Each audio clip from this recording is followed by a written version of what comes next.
Thank you for tuning in to my channel. This is the place where we elevate college students' voices and we talk about communication, personal discovery, and professional development.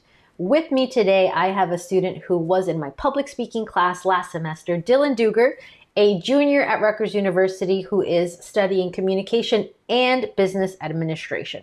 Also, he transferred to Rutgers from Boston College after freshman year, and that's what we want to talk about today.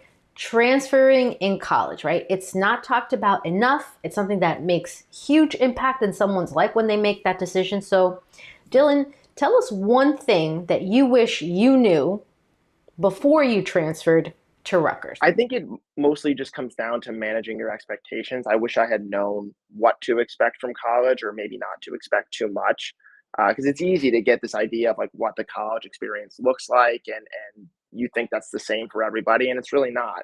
And that can kind of you can sort of set yourself up to fail that way when you come in expecting college to be a certain way and finding it to be a different way, which is okay, but it can sort of mess with your head a little bit and make it feel like, oh, like maybe college isn't right for me, or maybe I do need to transfer. So that's something that I wish I had just kind of known ahead of time. If that's something you wish you knew in advance, what would your biggest tips be for a student who's in your shoes, someone who is thinking about transferring or about to transfer? The first thing would probably just be to be patient, be a little bit open-minded about things. It's easy to feel like, oh, things haven't gotten better and things are the same as they were in my old school. There's a tendency there that I think it's easy to fall into.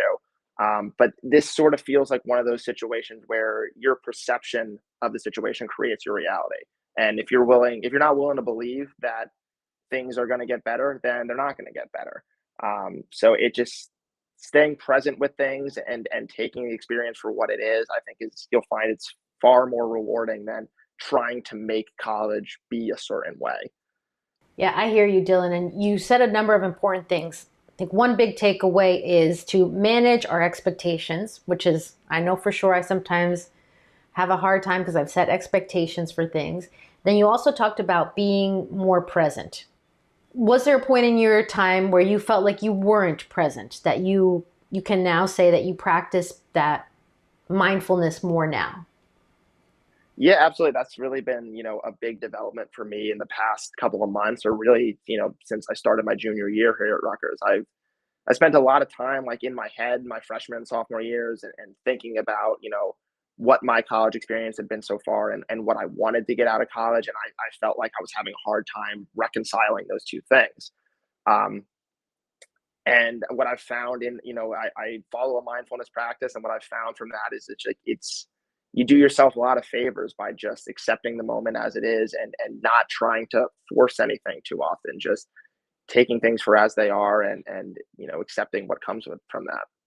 Yeah, I agree with you about that 100%. In the moments in my life when I have really allowed myself not to be thinking about the past or too much into the future, to really be focusing on what I have right in front of me, I have enjoyed those moments in my life much more. So that is an extension of the tip that you're sharing, to be present, practicing that mindfulness. Now, let's talk a little bit about something more practical, because students, whether they transfer to Rutgers or another university, they need to do things. Things aren't, even if we're present and being very zen about our lives and letting things unfold, we can't just be a bystander in our own life either. So what would you say to that? Something practical that students need to do to make that transfer experience much more rewarding in their lives?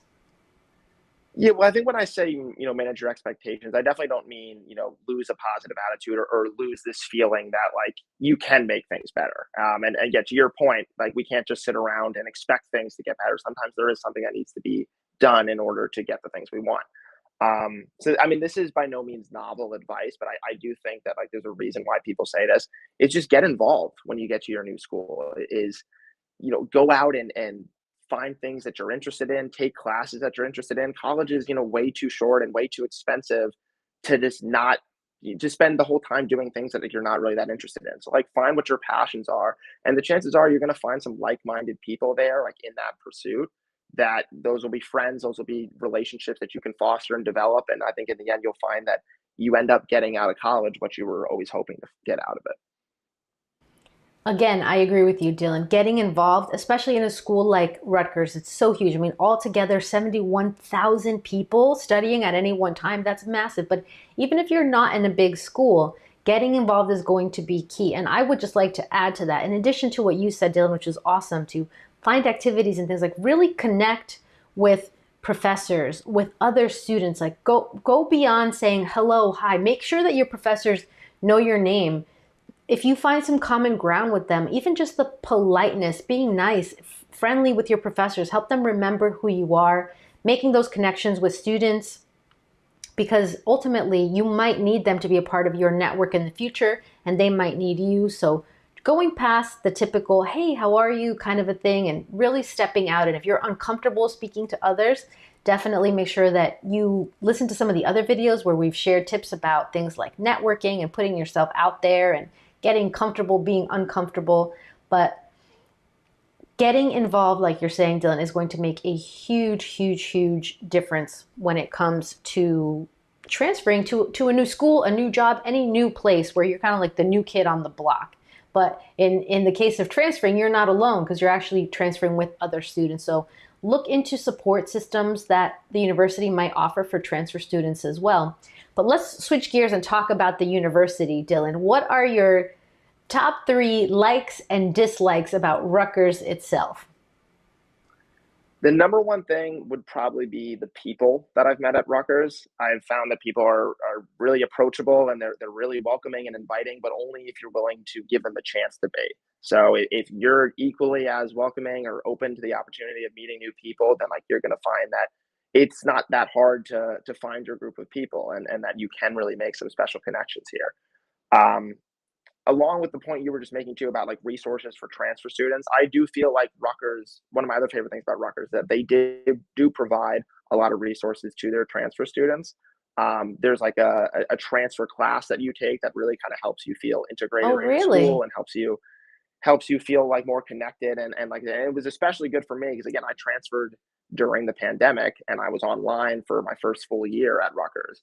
And that can easily, you can feel isolated, you can feel a little bit disconnected, but experiences like that just made it feel like I had found a home at Rutgers, and that I was I had a right to feel comfortable here.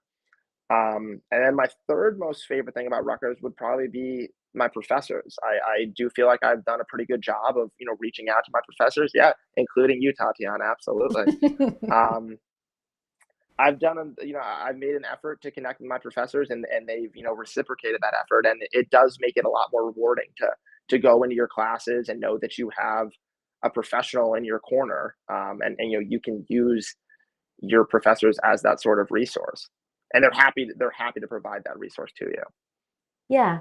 Professors are people too, and people with different personalities. Everyone is a little bit different when it comes to their levels of engagement and how they connect with others. But I say you'll never know unless you try. And as long as it's genuine, I think that that comes across very clearly. I mean, I'm super open to developing connections with my students, and I make that clear in the classroom. But figuring out ways to connect with people, I think, will serve you really well in terms of all kinds of relationships. So we talked about the things that you really like about Rutgers. Now, what are the things you really dislike about Rutgers? Dislikes, I mean, number one would have to be the buses. And yeah, I think a lot of people would back me on that. The bus system is a bit of a nightmare here at Rutgers, but it's No, it's not a bit you know, of a you, nightmare. It's definitely a nightmare. And it's been a nightmare even when I was in college a number of years ago. But I really think that Rutgers needs to develop a high speed train system across campuses to help solve that problem. But I agree with you. Buses is a huge issue. What else is on your dislikes? dining hall food is not great. I've any college, I think you're able to complain about the dining hall food a little bit, but at Rutgers, I think you especially have a right to be upset about some of the food here. And I mean, I can only eat so many stir fries before I start to lose my mind. So Although I will say, again, comparing to my own experience at Rutgers, when I graduated in 1999, there are so many more choices and so much better food available now than there was before. so this is an improvement, is what you're saying. Yes.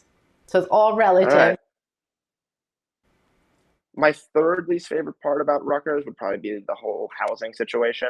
I've only had to go through it once, and I decided that I wouldn't ever want to go through it again. So I think that just kind of speaks to how difficult of a system it is. It literally is a lottery, and to some respects, it makes sense that it should be based on seniority, and that older upperclassmen get opportunities to get better housing than underclassmen. But it does just feel like it's a bit of a crapshoot. And I think the fact that most people are willing to go off campus in their upperclassmen years kind of speaks to the fact that like you don't really want to have to deal with the housing system that they have in place here. One question that I think a lot of people considering transferring would have for you, Dylan, is do you regret coming to Rutgers? Do you regret making that decision to transfer? I definitely don't regret it. I often felt about like when I consider my Boston College experience, I've often felt that if I had stayed, things would have worked out in the long run, and that things wouldn't have remained the way that they felt for my freshman year, and that I would have found a way to make things work. And I really think that that just comes down to a trusting in the process, trusting in the fact that things do tend to work out. And I think that's been part of where I found success in my transfer experience with Rutgers is that I just have believed that, this was a decision that I made. This was the right decision. I trust that I made this decision for a reason and that it will work out. And so far it has. I'm extremely happy here at Rutgers. I'm glad to be a part of this community. And I definitely don't regret the decision. I think it was the right one for me and for my academic pursuits. Well, I'm certainly glad that you made the decision to transfer to Rutgers and providing such a great classroom experience when you delivered your speeches to our class and just the energy and the enthusiasm and the lightheartedness and humor that you brought. So I know for sure I can say that I'm glad that you're here. So Dylan, let's summarize. You talked about some important things today, but the big takeaways I think you said are manage your expectations when you're transferring. And by the way, this can also be applied to any big change or big decision in your life. So managing your expectations, making sure that you're not setting yourself up to fail by having these big expectations, staying present, practicing mindfulness, being in the moment, and then trusting that things are going to work out, but also putting your boots to the ground and making sure that you're getting involved, meeting people, and networking. Really great tips for anyone considering transferring. And Dylan, now that you are closing out your junior year, heading into the summer, what are some things that you're looking forward to or that you are hoping will happen for you this coming summer? Yeah, I mean, as senior year looms, it feels like, I'm about to enter the real world and I need to get a little bit more real world experience. So I'm definitely looking to secure some internships in PR or marketing for this coming summer. So if there's anyone out there that knows anything, you know where to find me. I'm pretty much open to just about anything. I just think, getting the experience is what matters. And it's not so much the recognition of the brand. Like it doesn't have to be a big company. It could be a little startup or just anywhere where I feel like I'm going to get experience and an opportunity to develop as an employee and just as a person overall, I think is really what I'm looking for most. Awesome. Well, I hope that this conversation helps you get some more exposure and that a wonderful opportunity comes to you because I will say for anybody who does bring you on board, they will not regret it. And I say that as your professor and being able to work and connect with you and seeing you and your communication style and the way that you're able to bring excellence and lightheartedness into a room. So anybody would be very lucky to have you on their team, Dylan. Thank you. I promise I did not pay her to say that. Yes, you did not. That came right from my heart for everybody listening. Dylan, so great to have you on. I really appreciate your time. And for any of you who are interested in learning a little bit more about lightheartedness and humor, Dylan is also going to be joining us for another conversation about how to do that for your speeches. So stay tuned for the next interview with Dylan. Thank you, everyone.